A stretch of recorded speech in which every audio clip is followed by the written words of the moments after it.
Hello, everyone. This is Mufaddal Sadriwala, and we are recording the SEO in 2025.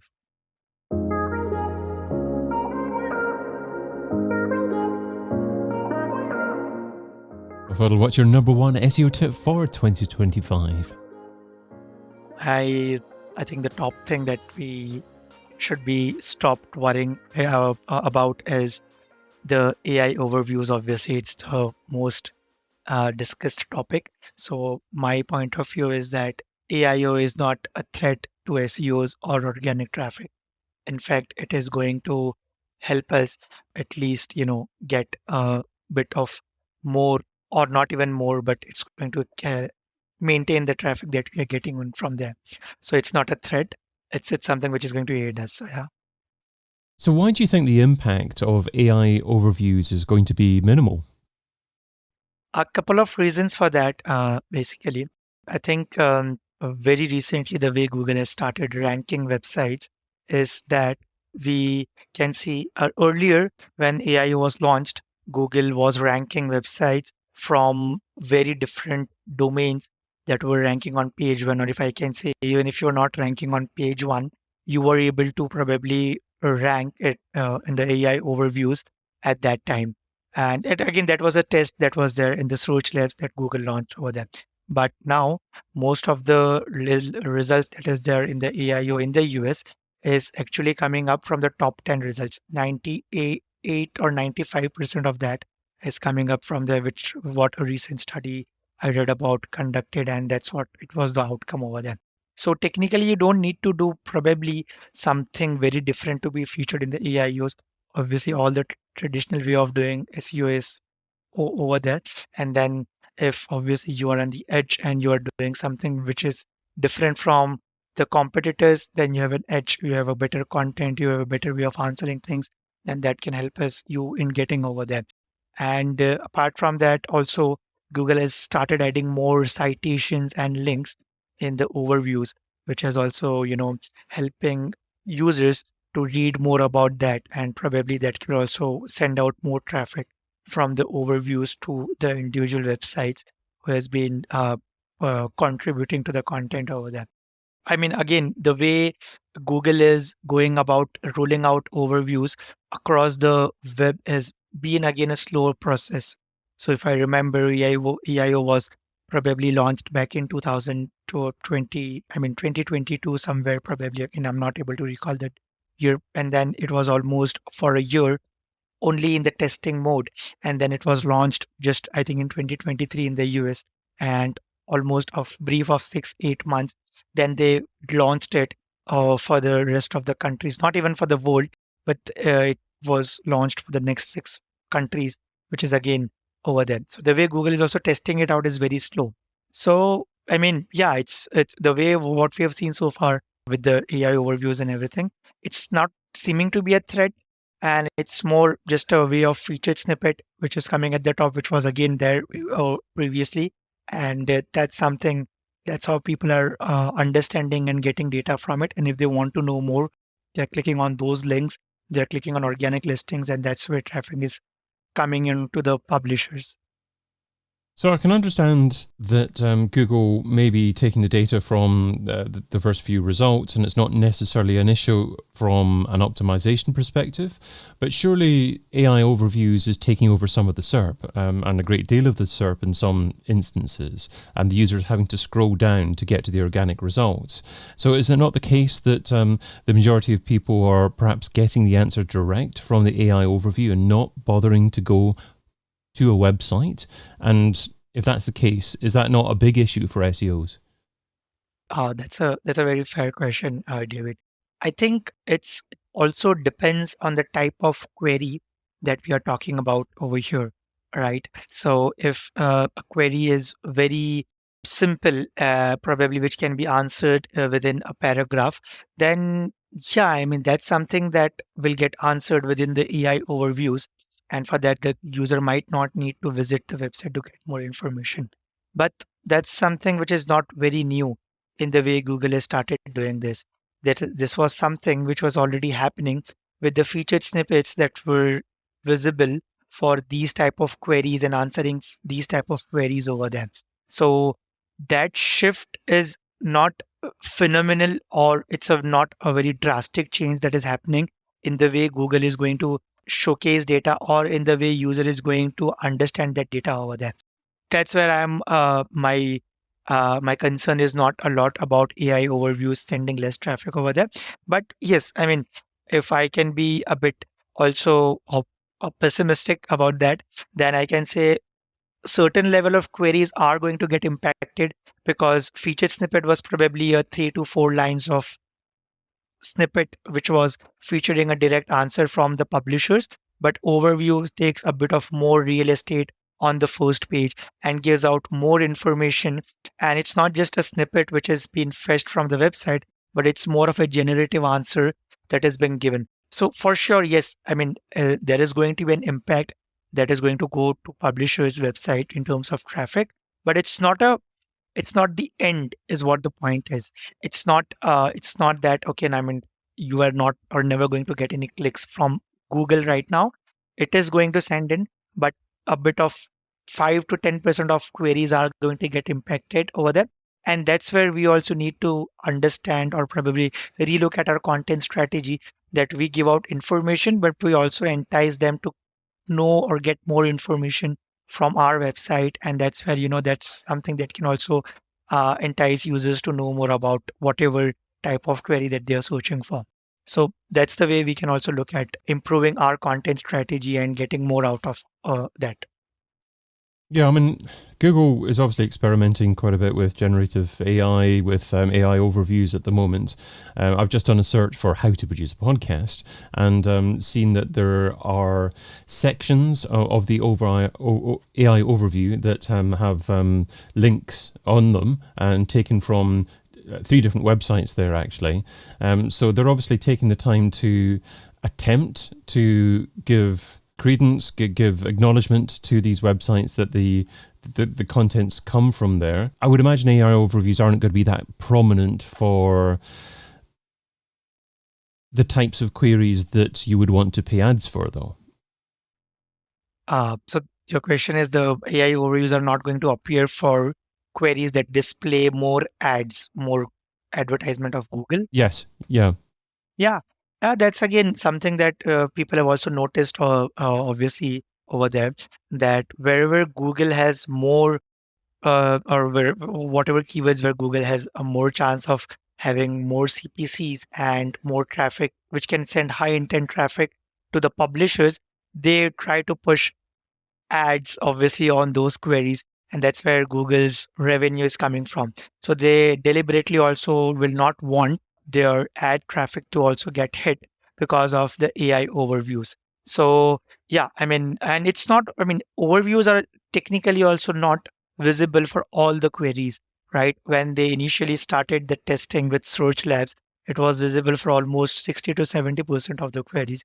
And right now, it is only visible to almost 5 to 10% of the queries in the US.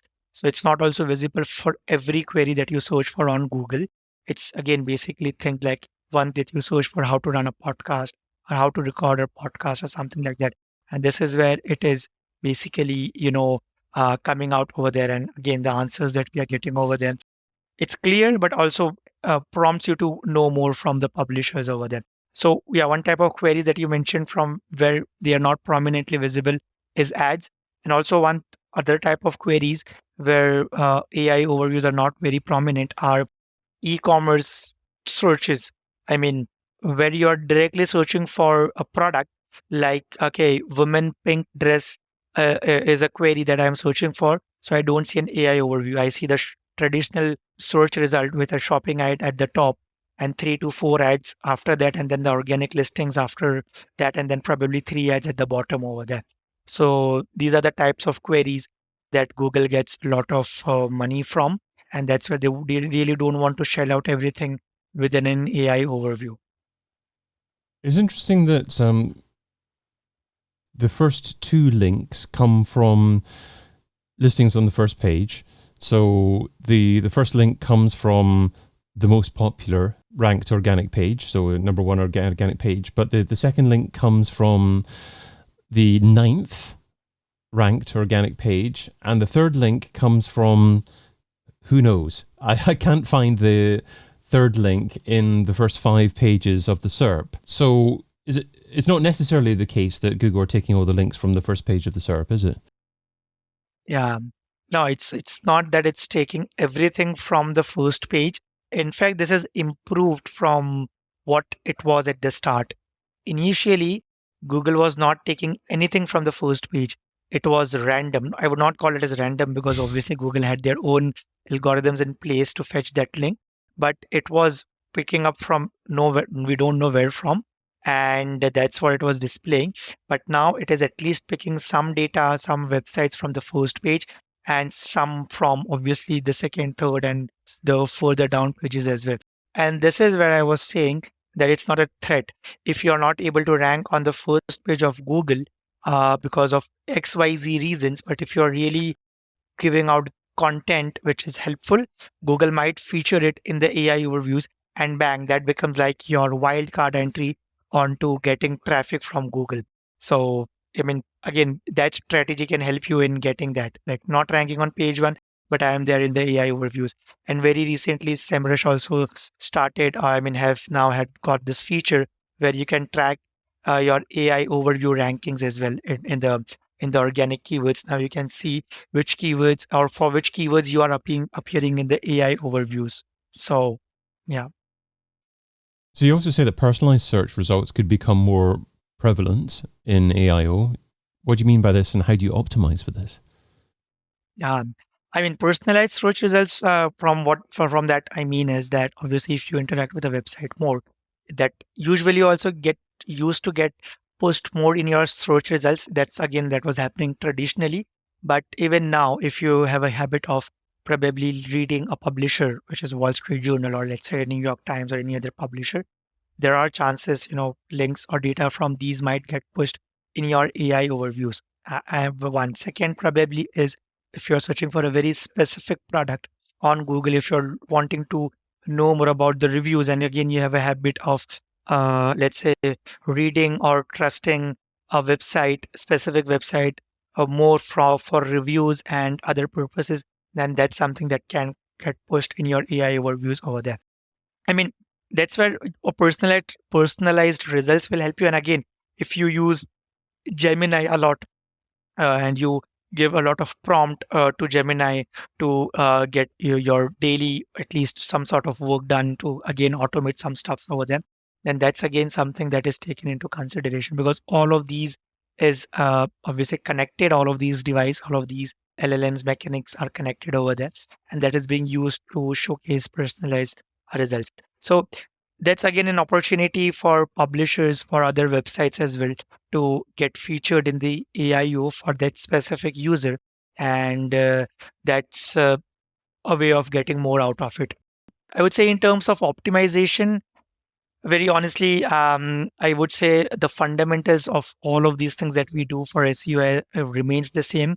But what we need to do more is the way we structure our content, the way we really want to put out the helpful content for the users needs to be focused heavily upon, along with demonstrating the expertise, authoritativeness, and the trustworthiness, the factors again, which is laid down by Google on gauging content's, authority or relevancy over them. And along with that, utilizing, and this is something that I also talked about in the last year's predictions, that using visual elements in your pages is also going to help a lot for you to at least feature in these AIOs, because now a lot of visual elements is also going to be, which is again happening right now, and it's also going to be happening in 2025 and further, where, take an example again, people have Lens, Google Lens as a app on their phone, and they're searching for something or scanning using that app. Now that is connected with your Google search result, and if that exact same image is present on your website, then that is something that can be visible over there. If that exact same product is sold by you, so then that is something that can be fetched again for that user. So all of these things which are connected with each other can help you in getting those, I mean, traffic from the way which is not traditional, which is not very common, but this is the way now people have started using the data or at least these applications and getting their queries resolved. So it's not anymore a text query. It can be visual, it can be a voice command, it can be obviously a very long query which is typed over there, which along with the problems and probably a solution that they're wanting to get out of that. So that's the way people are now become specific over there. So this is where AIO or LLMs are going to be great.